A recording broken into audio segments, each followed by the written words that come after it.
From the gentle hillsides of the South Caucasus to the bustling markets of ancient Egypt, the story of wine begins not with deliberate invention, but with the quiet marvels of nature and human curiosity. Picture the Neolithic era, around 6,000 to 7,000 BCE, in what is now modern-day Sakartvelo, Georgia, a place where the wild grapevines entwined themselves along riverbanks and clay jars waited in cool, earthen cellars. Here, archaeological evidence reveals the earliest traces of wine, tartaric acid and grape residues embedded in ancient pottery, silent witnesses to a moment of accidental discovery that would forever change the course of human civilization. In these earliest days, fermentation was a fortuitous gift. Grapes, plump and heavy with sugars, carried wild yeasts upon their skins. When crushed and left in sealed, but not perfectly airtight clay vessels, this humble fruit began to transform. The yeasts consumed the sugars, and the grape juice metamorphosed into a captivating, intoxicating drink.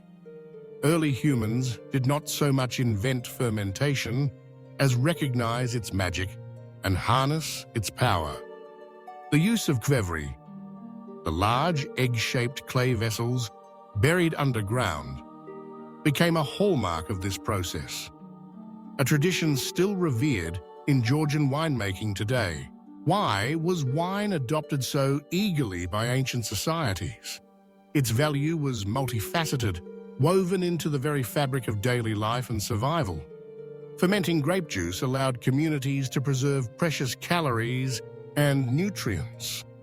Unlike water, which could easily become contaminated and unsafe, wine's alcohol content acted as a natural safeguard against pathogens. In a world where safe drinking water was not guaranteed, wine became a staple, consumed with meals and relied upon for its longevity. Wine was more than nourishment. It was medicine. Ancient Egyptian papyri recount prescription of wine for wounds, digestion, and general health, recognizing its mild antiseptic properties and antioxidants. The Greeks and Romans, too, saw wine as a healing agent, used in rituals and remedies, linking the drink not only to physical well-being but to spiritual transformation. Above all, wine became a vessel for social and ritual significance. From the grand feasts of Sumerian and Egyptian elites to the philosophical gatherings of Greek symposiums, wine was poured to mark hospitality, seal alliances, and honor the gods. In the shadowed halls of Roman banquets, cups were raised in celebration and ceremony, binding communities together in shared experience. Across religions, wine assumed a sacred role. For the Greeks, Dionysus embodied its divine spirit. For the Romans, Bacchus was the god of ecstasy and revelry. For Christians and Jews, wine became a symbol of covenant, transformation, and communion. Wine's symbolic power extended beyond ritual to commerce and culture. It became a driver of economic activity across the Mediterranean, fueling advancements in agriculture, technology, and long-distance trade. Vineyards were cultivated with care, presses and amphorae engineered for efficiency, and trade routes established to bring wine from distant regions to eager palates. The culture of wine grew richer as it traveled, bringing new methods, varietals, and customs to each civilization it touched. Let us trace the key milestones in wine's journey through history. In the Neolithic period, between 6,000 and 7,000 BCE, the first intentional winemaking flourished in Georgia, Armenia, and Iran. Here, the tradition of qvevri winemaking began, with grapes crushed and fermented in large clay vessels buried beneath the earth. The process was both practical and mystical, connecting the winemaker with the rhythms of nature and the cycles of the land.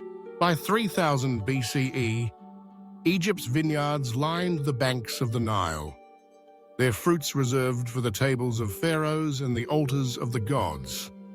Wine was a privilege of the elite, woven into ceremonies of birth, death, and divinity.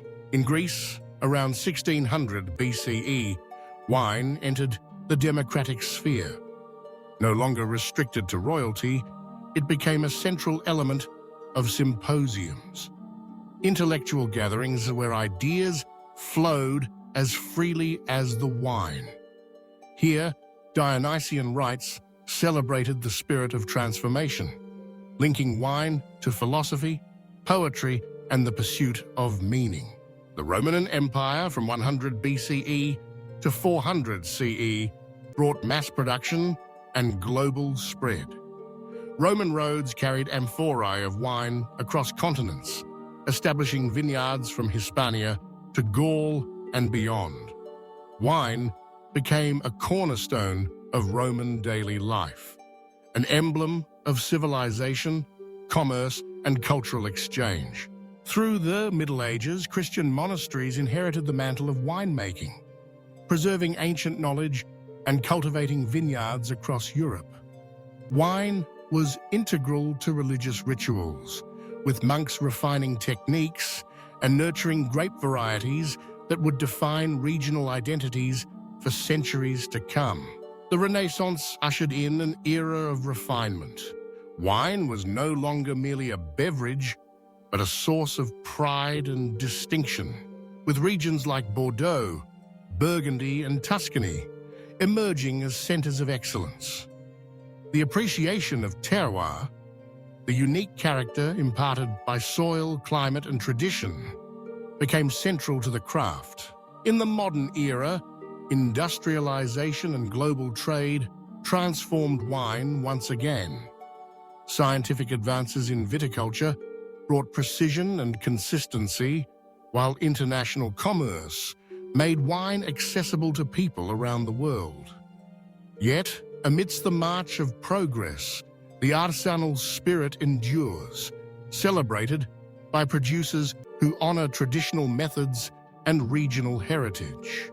Georgia, the birthplace of wine, remains a living testament to these ancient roots.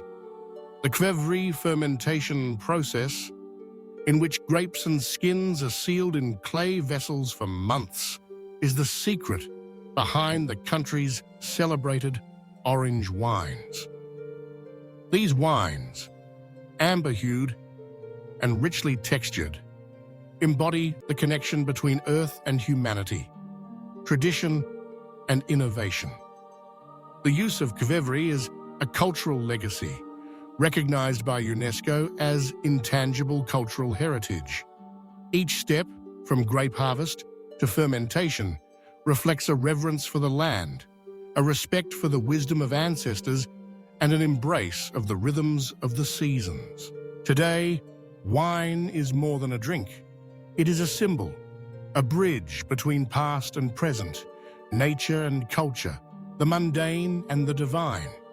It brings peoples together in celebration, reflection, and ceremony, reminding us of our shared journey through time. Whether enjoyed as a cherished heirloom, gifted to mark an occasion, or savored in quiet moments, wine carries with it the story of civilization itself. In short, wine's origins lie in humble discovery, its adoption in the necessities of life, and its elevation in the rituals of culture and commerce. Over millennia, it has become a universal language, a testament to human ingenuity, resilience, and the enduring quest for connection. The tradition lives on, especially in the heart of Georgia, where the ancient art of Qvevri winemaking continues to inspire, educate, and unite.